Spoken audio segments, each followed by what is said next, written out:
नमस्कार, जनता टीवी देख रहे हैं आप। आपके साथ मैं हूं खुशबू पांडे। तो चलिए रुक करते हैं खबरों की ओर। उत्तराखंड में यूसीसी का ड्राफ्ट सीएम पुष्कर सिंह धामी को सौंप दिया गया है। प्रदेश सरकार की ओर से गठित यूसीसी का ड्राफ्ट तैयार करने वाली जस्टिस रंजना देसाई कमेटी ने अपनी रिपोर्ट सौंप दी है। अब इस ड्राफ्ट रिपोर्ट को कानूनी जमा बनाया जा सकता है। उत्तराखंड सरकार की गठित यूसीसी विशेषज्ञ समिति ने अपनी मसौदा रिपोर्ट पेश करने से पहले सीएम पुष्कर सिंह धामी से मुलाकात की है।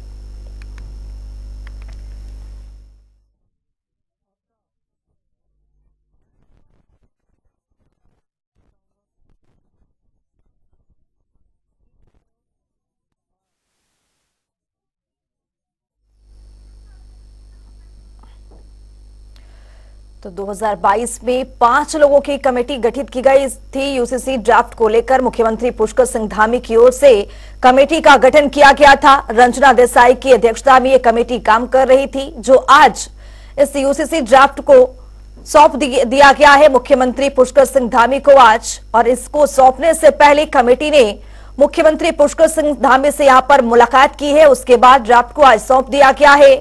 ये क्रांतिकारी कदम उठाने के लिए मुख्यमंत्री पुष्कर सिंह धामी को यहां पर बधाई दिया जा रहा है। आपको बता दें कि देश में यूसीसी का पहला लागू करने वाला ये राज्य होगा उत्तराखंड। आपको बता दें कि ड्राफ्ट की अभी समीक्षा की जाएगी। इसको लेकर मुख्यमंत्री पुष्कर सिंह धामी कैबिनेट के साथ समीक्षा बैठक करेंगे। हर वर्ग के लोगों के लिए इसमें राय ली जाएगी। विशेष सत्र में ड्राफ्ट रखेंगे और उसके आगे काम करेंगे, ये मुख्यमंत्री पुष्कर सिंह धामी की ओर से कहा गया है। तो हमारे साथ हमारे सहयोगी देहरादून से नवीन शुक्ला जुड़ चुके हैं। नवीन, आज ड्राफ्ट मुख्यमंत्री को सौंप दिया गया है और ड्राफ्ट सौंपने से पहले कमेटी जो है वो मुख्यमंत्री से मुलाकात की है। क्या कुछ रहा है पूरा मामला, बताइए। जी खुशबू, निश्चित तौर पर अगर देखा जाए तो कहीं ना कहीं यूसीसी को लेकर जो तमाम सारी चर्चाएं हो रही थी उस पर विराम लगता हुआ नजर आ रहा है। आज जो 5 सदस्यीय कमेटी है उन्होंने अपना जो ड्राफ्ट बनाया था यूसीसी का उसे मुख्यमंत्री पुष्कर सिंह धामी को सौंपा है। मुख्यमंत्री जो कार्यालय है वहां पर कार्यक्रम का आयोजन किया गया था। और सबसे बड़ी बात यह है कि उत्तराखंड पहला राज्य बनने वाला है जहां पर यूसीसी जो है वो लागू किया जाएगा। कहीं ना कहीं जो मुस्लिम महिलाएं हैं उनके अधिकारों की बात इसमें रखी गई है। इसके साथ ही जो महिलाएं हैं उनके अधिकारों की बात रखी गई है, जो बेटियां हैं उनके अधिकारों की बात रखी गई है। ऐसे तमाम सारी चीजें हैं उस ड्राफ्ट में रखा गया है।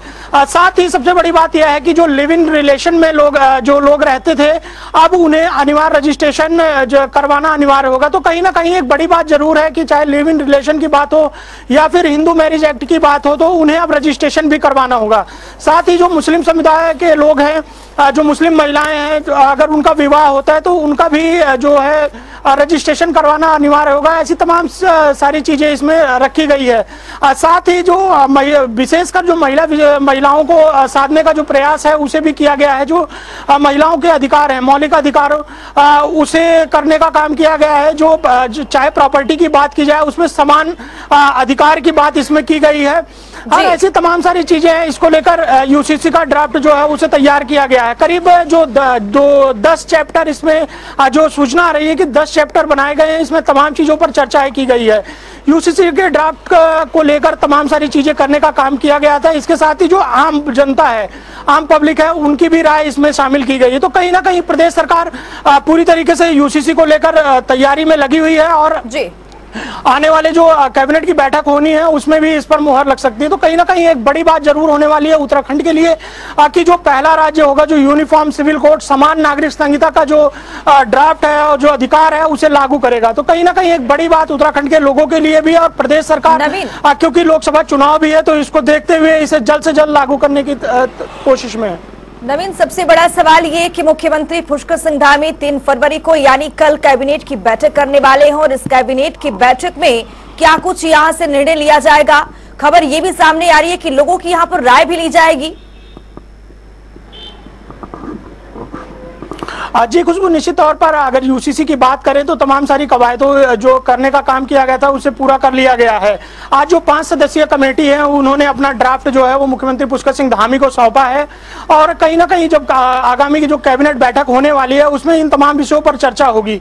तो इसको देखते हुए तमाम सारी तैयारियों को करने का काम किया गया है और जो कैबिनेट की बैठक है इसमें चर्चा होगी और कहीं ना कहीं जो उत्तराखंड समान नागरिक संहिता लागू करने वाला पहला राज्य भी बनने वाला है, तो एक बड़ी उपलब्धि की बात जरूर है। इसके साथ ही मैं अभी कुछ देर पहले ही वक्फ बोर्ड के जो अध्यक्ष हैं उनसे मुलाकात हुई थी। उनका भी साफ तौर पर कहना है कि जो यूसीसी लागू हो रहा है एक कहीं ना कहीं मील का पत्थर साबित होने वाला है। तमाम सारी जो मुस्लिम महिलाएं हैं उन्हें अपने मौलिक अधिकार मिल जाएंगे। पहले क्या होता था कि जो तलाक की प्रक्रिया होती थी, अब तलाक की प्रक्रिया होती थी उसमें घर बैठे लोग तलाक दे देते थे और कहीं ना कहीं जो मुस्लिम महिलाओं का इसमें शोषण जरूर होता था। अब चाहे विवाह की बात की जाए तो विवाह में भी रजिस्ट्रेशन होगा और अगर तलाक की बात की जाए तो उसमें भी रजिस्ट्रेशन की आवश्यकता होगी। तो सबसे बड़ी बात यही है कि प्रदेश सरकार तमाम सारे जो पहलू हैं उसको ध्यान में रखते हुए काम किया। जो कमेटी है 5 सदस्यीय कमेटी है उन्होंने हर पहलुओं पर जो पब्लिक की राय लेने की बात हो या तमाम चीजें करने की बात हो, किसी के भी अधिकारों का हनन ना हो, इसका विशेष रूप से ध्यान रखा गया है। और जो समान नागरिक संहिता है, चाहे आम जनता हो, आम पब्लिक हो या फिर महिलाओं के अधिकारों की बात ही है, तो इन सब चीजों को करने का काम किया गया है। अब सभी जो महिलाएं हैं, चाहे बेटियां हो चाहे बहू हो, उनको समान अधिकार मिलेगा। बेटियों को प्रॉपर्टी में जहां एक तरीके से समान अधिकार मिलने वाला है, पहले क्या होता था कि पुरुषों को ही सिर्फ अधिकार मिलता था, लेकिन यूसीसी लागू होने के बाद उत्तराखंड की जो बेटियां हैं उन्हें भी अब समान अधिकार, चाहे प्रॉपर्टी में हो या फिर अन्य चीजों में है, तो उन्हें समान अधिकार देने की बात अब की जा रही है। नवीन, जब ड्राफ्ट कमेटी की बैठक हुई थी, कमेटी जब ड्राफ्ट तैयार कर रही थी तो कमेटी ने इसमें 400, जब मसौदे किया जा रहा था तो इसमें 400 धाराएं शामिल की गई हैं। क्या आपको लगता है कि इन 400 धाराओं को एक बार शामिल करने के बाद परिलक्षित कर पाएंगे? जी खुशबू, निश्चित तौर पर, क्योंकि एक लंबा इंतजार था, करीब 2 साल का समय इसमें लगा था और कहीं ना कहीं यूसीसी के ड्राफ्ट को बनाने में हर वर्ग को साधने का प्रयास जरूर किया गया है। चाहे महिलाओं की बात की जाए, पुरुषों की बात की जाए, अल्पसंख्यकों की बात की जाए या फिर अन्य लोगों की बात की जाए, तो सभी वर्गों को साधने का प्रयास किया गया है। किसी के अधिकारों का हनन ना हो, इसको ध्यान में रखते हुए काम किया गया। हालांकि जो जनजातीय लोग हैं उसे इस कैटेगरी से जो है वो बाहर रखने की बात कही जा रही है कहीं ना कहीं, क्योंकि उनके अलग एक रीति और रिवाज हैं, तो उसे अलग करने का काम जरूर किया गया है। लेकिन चाहे हिंदू, मुस्लिम, सिख, ईसाई कोई भी धर्म के लोग हों, उसे समान अधिकार मिले, इसको देखते हुए यूसीसी का ड्राफ्ट तैयार किया गया है। महिला वर्ग को साधने का प्रयास किया गया है कि किस तरीके से जो अभी तक जो महिलाएं थी उन्हें अपने अधिकार नहीं मिल पाते थे, जो बेटियां थी उन्हें अपने अधिकार नहीं मिल पाते थे। यूसीसी के ड्राफ्ट बनने से कहीं ना कहीं उत्तराखंड की जो बेटियां हैं उन्हें अपने अधिकार मिलने लग जाएंगे, चाहे प्रॉपर्टी का मामला हो या फिर अन्य चीजों का मामला हो। तो प्रदेश सरकार तमाम पहलुओं पर इन सब चीजों को ध्यान में रखते हुए काम कर रही है। इसके साथ ही जो हिंदू मैरिज एक्ट है उसमें भी काम किया गया है। साथ ही विवाह से पूर्व जो रजिस्ट्रेशन की प्रक्रिया है उसे भी करने का काम किया गया। ऐसे तमाम सारी चीजें इस यूसीसी में लाने का काम किया गया है। जो 5 सदस्यीय कमेटी है, साथ ही आम जनता और आम पब्लिक की इसमें राय ली गई है। मसौदा तैयार करने से पहले जो पब्लिक की राय, किस तरीके का जो यूसीसी यूनिफॉर्म सिविल कोड हो उसमें किया जाए, तो ये तमाम चीजें करने का काम किया गया है। आम पब्लिक की राय लेने के साथ ही जो विशेषज्ञों की राय है उसे भी लेने का काम किया गया है। नवीन, लेकिन विपक्ष तो हमलावर है। पूर्व मुख्यमंत्री हरीश रावत जी का कहना है कि ये जो सरकार यूसीसी पर काम कर रही है वो ये बेहतर दिशा नहीं है, इसको केंद्र लेकर आए, राज्य को लाने की कोई जरूरत नहीं है। देखिए खुशबू, राजनीतिक पार्टियों की बात करें तो कहीं ना कहीं राजनीतिक पार्टियां आरोप और प्रत्यारोप लगाने का जो दौर है वो कहीं ना कहीं चलता ही रहता है। लेकिन सबसे बड़ी बात यह है कि उत्तराखंड के लिए एक उपलब्धि बड़ी जो बात हो रही है कि यूनिफॉर्म सिविल कोड लागू हो रहा है, उत्तराखंड पहला राज्य बनने वाला है। हालांकि विपक्ष का सवाल उठाना उनका लाजमी बनता ही है, लेकिन कहीं ना कहीं प्रदेश सरकार की जो तैयारी है यूनिफॉर्म सिविल कोड लाने की, उसको अमली जामा पहना भी दिया गया है। आज जो ड्राफ्ट है वो प्रदेश सरकार को सौंप दिया गया है और आने वाली कैबिनेट बैठक में इस प्रस्ताव पर मोहर भी लगने की संभावना है।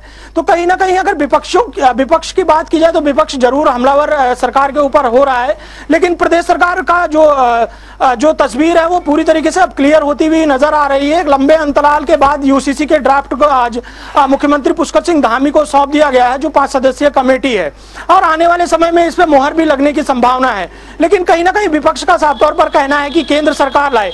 और सबसे बड़ी बात यह है कि अगर शुरुआत राज्य से हो रही है तो इसे धीरे धीरे अन्य राज्यों में भी लाने की जो कवायद है उसे करने का काम किया जाएगा, क्योंकि उत्तराखंड पहला राज्य है। उत्तराखंड से और अन्य राज्य भी इसे सीख लेंगे कि यूसीसी को लागू किया जाए, और इसके साथ ही अब केंद्र सरकार भी इस पर फिर आगे की जो तैयारी है उसे करने का काम करेगी। लेकिन अगर विपक्ष की बात की जाए तो कहीं ना कहीं विपक्ष इस पर पहले से सवाल उठाते हुए आ रहा था, और आज की बात की जाए तो जो यूसीसी का ड्राफ्ट है वो मुख्यमंत्री पुष्कर सिंह धामी को मिल चुका है, और कहीं ना कहीं आने वाले समय में इस पर मोहर भी लगती हुई नजर आएगी। नवीन, धामी सरकार इस कदम आगे तो बढ़ रही है, आगामी लोकसभा चुनाव को लेकर कितना कुछ असर देखने को मिलेगा, क्या कुछ जानकारी इसको लेकर भी? अब देखिए, लोकसभा चुनाव की बात की जाए तो कहीं ना कहीं जो बीजेपी की तैयारी है, प्रदेश सरकार की तैयारी है, संगठन की तैयारी है, वो लगातार जारी है। चाहे गढ़वाल की बैठकों की बात की जाए या फिर कुमाऊं की बैठकों की बात की जाए, लगातार जो बैठकों का दौर है वह शुरू हो चुका है। साथ ही इसके साथ ही प्रदेश सरकार और जो संगठन है और सरकार है किस तरीके से लोकसभा चुनाव में अपने जो मजबूत पैठ बनाई जाए इसको लेकर काम कर रही है। बीजेपी का साफ तौर पर कहना है कि जो बूथ स्तर पर जो कार्यकर्ता हैं उन्हें अहम जिम्मेदारी सौंपी गई है। जो उत्तराखंड की 5 लोकसभा सीटें हैं उस पर तमाम सारे जो कार्यकर्ता हैं उन्हें एक अहम जिम्मेदारी सौंपी गई है कि वो घर घर तक जाएं, जो केंद्र सरकार की योजनाएं हैं, राज्य सरकार की योजनाएं हैं, उसे पहुंचाने का काम करें। और इसके साथ ही अब मैं इसे यूसीसी से भी जोड़ने का काम कर रहा हूं कि कहीं ना कहीं देखा जाए तो अब बीजेपी एक तरीके से और लोकसभा चुनाव को लेकर मजबूती से आगे बढ़ने का काम करेगी, क्योंकि जो यूनिफॉर्म सिविल कोड का जो ड्राफ्ट है आज मिल चुका है, और इसके साथ ही अब 2024 को लेकर तैयारियां भी करने का काम किया जाएगा। अब जो यूसीसी की बातें हैं उसे आम जनता तक अब बीजेपी पहुंचाने का काम करेगी।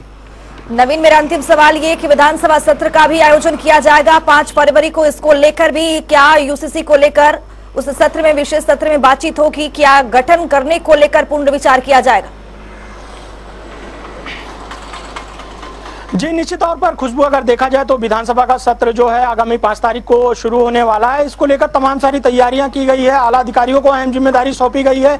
इसके साथ ही अगर बात की जाए यूसीसी को लेकर, क्योंकि ड्राफ्ट अब मिल चुका है और आने वाले समय में विधानसभा का सत्र है, तो कहीं ना कहीं यह बात जरूर कही जा सकती है कि यूसीसी को लेकर अब प्रदेश सरकार कदम दर कदम आगे बढ़ती हुई जा रही है, और आने वाले विधानसभा चुनाव, माफ कीजिएगा, आने वाले जो विधानसभा का सत्र है उसमें यूसीसी का जो ड्राफ्ट है उसे पटल पर रखा जाएगा, और कहीं ना कहीं यह भी उम्मीद जताई जा रही है कि इसे जल्द से जल्द लागू भी कर दिया जाएगा। तो प्रदेश सरकार लगातार यूसीसी पे काम कर रही थी, आज ड्राफ्ट मिल चुका है, और आने वाले समय में विधानसभा सत्र में इस पे विधिवत रूप से मोहर लगने की संभावना है। बहुत शुक्रिया नवीन शुक्ला तमाम जानकारी साझा करने के लिए। तो देश में यूसीसी का पहला उदाहरण पेश करने जा रही है धामी सरकार। आपको बता दें कि ये धामी सरकार का ये बेहतरीन कदम, आपको बता दें कि 5 लोगों की कमेटी ने ड्राफ्ट तैयार किया है और आज कमेटी ने मुख्यमंत्री धामी को रिपोर्ट अपनी सौंप दी है।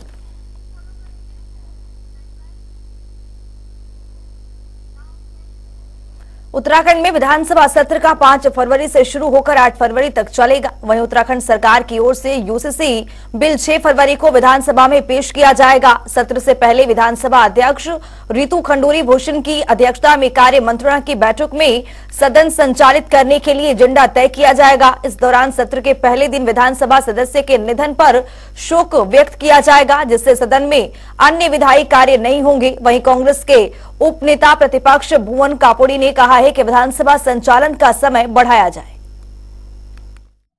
देखिए, कांग्रेस हर बार ये चाहती है कि पहले तो विधानसभा सत्र की जो समय सीमा है वो बढ़ाई जाए। हमारा जो विधानसभा संचालन नियमावली है उस नियमावली ये कहती है कि 1 साल में कम से कम 60 दिन सत्र चलना चाहिए, और सरकार के हाल ये है कि वो 5 साल में भी 60 दिन को चलाने के तैयार नहीं है। अगर सत्र लंबा चलेगा तो जन समस्याएं उठेंगी, उनका समाधान सरकार करेगी और जनता का हित होगा, लेकिन सरकार नहीं कहीं भी जनता की समस्याओं का समाधान करने के हित में नहीं दिखती। विधानसभा सत्र में शिक्षा, स्वास्थ्य, महंगाई, बेरोजगारी, भ्रष्टाचार, कानून व्यवस्था, किसानों के लिए जो है ऋण माफी की जो बात कही थी, इन सब मुद्दों पर और भी बहुत सारे मुद्दे हैं। और लोग भी अलग अलग जंगली जानवरों से जो नुकसान मानव का हो रहा है आज पूरे प्रदेश में, इन सब चीजों पर हम लोग जो है चर्चा करेंगे। लोकसभा चुनाव को देखते हुए बीजेपी के चुनाव प्रभारी दुष्यंत गौतम ने आज लोकसभा कार्यालय का उद्घाटन किया है। राजधानी देहरादून के महानगर को टेहरी लोकसभा का चुनाव कार्यालय बनाया गया है, तो वहीं हरिद्वार, पौड़ी, नैनीताल और अल्मोड़ा लोकसभा के लिए भी वर्चुअली रूप से कार्यालय का उद्घाटन दुष्यंत गौतम ने किया है। इस अवसर पर बीजेपी कार्यालय में मुख्यमंत्री पुष्कर सिंह धामी, प्रदेश अध्यक्ष महेंद्र भट्ट सहित सैकड़ों की संख्या में बीजेपी के नेता और कार्यकर्ता मौजूद रहे हैं। इस अवसर पर चुनाव प्रभारी दुष्यंत गौतम ने कहा है कि जिस भी कार्यकर्ता को जो जिम्मेदारी मिली है वो पूरी निष्ठा के साथ उस जिम्मेदारी को निभाएं और आने वाले लोकसभा चुनाव में प्रत्येक लोकसभा चुनाव के भारी मतों से विजय दिलाने में अपना पूरा योगदान करें। वहीं मुख्यमंत्री धामी ने अपने संबोधन में कहा है कि उत्तराखंड की जनता लोकसभा चुनाव में पांचों सीट जीतकर पीएम मोदी के हाथ को एक बार फिर से मजबूत करेगी।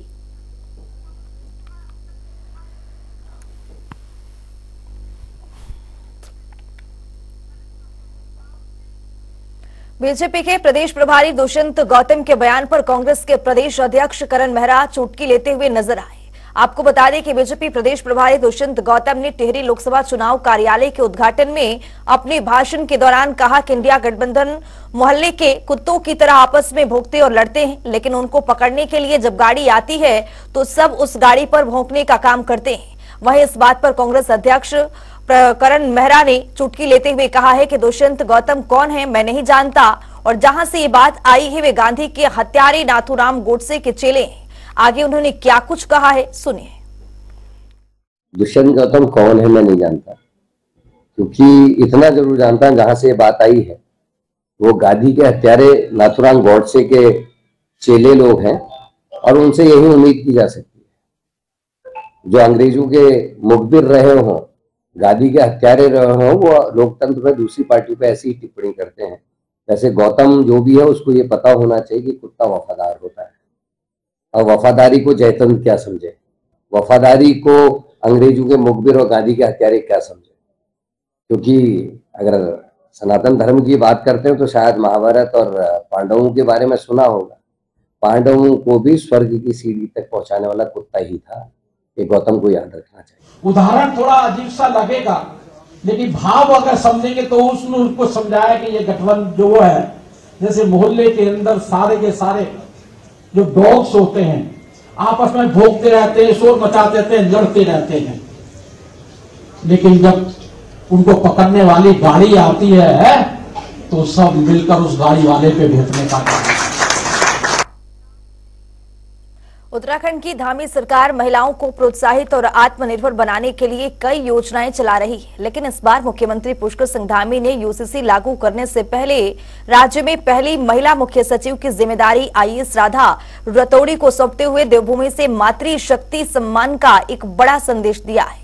मातृशक्ति सम्मान को लेकर बीजेपी युवा मोर्चा की राष्ट्रीय उपाध्यक्ष नेहा जोशी का कहना है कि केंद्र राज्य सरकार की योजनाओं में महिलाओं को प्राथमिकता दी गई है। सरकार महिलाओं के हित में लगातार कार्य कर रही है। कई योजनाओं में महिलाओं पर विशेष फोकस किया गया है।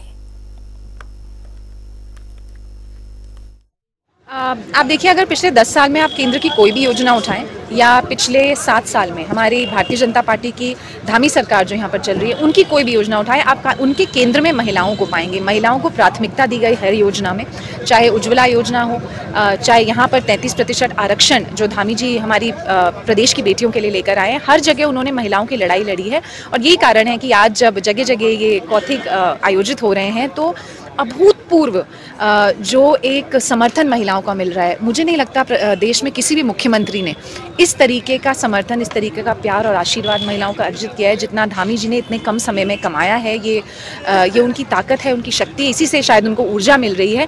और आने वाले समय में भी वो यूसीसी लाने वाले हैं, और यूसीसी की मैं मानती हूँ जो सबसे प्राइमरी बेनिफिशियरी हम महिलाएं होने वाली हैं, क्योंकि हम महिलाओं के साथ ही किसी अलग अलग धर्म की महिलाओं के साथ ही इसमें भेदभाव हो रहा था, अलग अलग जो कानून थे। तो मैं धन्यवाद दूंगी हमारे प्रदेश के यशस्वी मुख्यमंत्री जी का कि वो मोदी जी के ही मार्गदर्शन में चलकर कहीं ना कहीं महिलाओं का कद, उनका रुतबा, उनकी शक्ति बढ़ाने का यहाँ प्रदेश में काम कर रहे हैं। उत्तराखंड के विभिन्न इलाकों में बारिश के साथ बर्फबारी देखने को मिल रही है। इसी कड़ी में मसूरी और चमोली के बद्रीनाथ धाम, हेमकुंड साहिब, हनुमान चट्टी, रूपकुंड, वेदनी, बुग्याल सहित तमाम इलाकों में बर्फबारी देखने को मिली है। वहीं इस बर्फबारी के बाद तापमान में भारी गिरावट दर्ज की गई है। वहीं बर्फबारी के बाद उम्मीद है कि पर्यटकों की संख्या जल्द ही इजाफा होगा पर्यटकों की संख्या में। तो ये दो तस्वीर आपके सामने है, मसूरी चमोली। मसूरी में ये बर्फबारी देख सकते हैं आप किस तरह से यहाँ पर बर्फबारी हो रही है। चमोली बिल्कुल सफेद चादर की तरह यहाँ पर बर्फबारी आप देख रहे हैं किस तरह से भारी मात्रा में बर्फबारी हुई है। तो पहाड़ी इलाकों में लगातार बारिश और बर्फबारी का दौर जारी है। कई इलाकों में तो भारी बर्फबारी ही हुई है।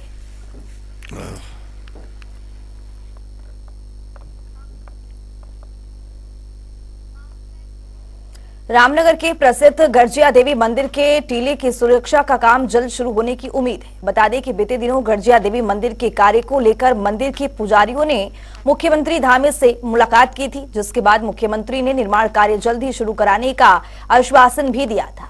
वहीं अब आगामी मानसून सीजन को देखते हुए मंदिर के टीले की सुरक्षा का कार्य 2 फेज में कराया जाएगा। इसमें पहले फेज में गिरिजा देवी मंदिर के टीले की सुरक्षा के लिए सीसी ब्लॉक बनाए जाएंगे। क्योंकि विगत कई 10-12 सालों में यहाँ 4-5 मुख्यमंत्री आ चुके हैं, तो काम नहीं हुआ। इस साल धामी जी आए थे और उन्होंने कई ऐसे कार्य प्रोजेक्ट तैयार किए। रात ही रात में यहाँ पे कई बड़े बड़े सम्मेलन हुए और कई जो महीनों सालों का काम था वो कई हफ्तों में बिना कोई कागज को उनके स्वीकृति के पूरे हो गए। तो हम भी चाह रहे थे कि मंदिर का काम, क्योंकि काफ़ी दरारें इसमें आ चुकी हैं और श्रद्धालु दिन पर दिन बढ़ते जा रहे हैं और सबसे पहले सुरक्षा है। अगर मंदिर में दरार आएंगे तो फिर सुरक्षा, हमें भी डर लगा रहता है वहाँ बैठने में, या श्रद्धालु जो आते हैं कभी भी कोई दुर्घटना वहाँ पे हो सकती है। गर्जिया के लिए जो पूरा स्टैंड बनाया था वो लगभग 9 करोड़ 23 लाख का था, जिसके लिए जब उसे मिटिगेशन की बैठक में रखा गया तो उसकी मॉडल स्टडी प्रॉपर की जाए और उसके बाद ही सैंक्शन होगा। लेकिन ये बरसात को देखते हुए फिर उसको 2 टुकड़ों में कर दिया गया है, जिसमें प्रथम फेज में काम करके उस टीले को सुदृढ़ कर दिया जाएगा, जो लगभग 5.80 करोड़ का है। अगर ये स्वीकृत हो जाता है तो टीले की सुरक्षा का कार्य शुरू कर दिया जाएगा। इस बुलेटिन में मेरे साथ इतना ही। नमस्कार।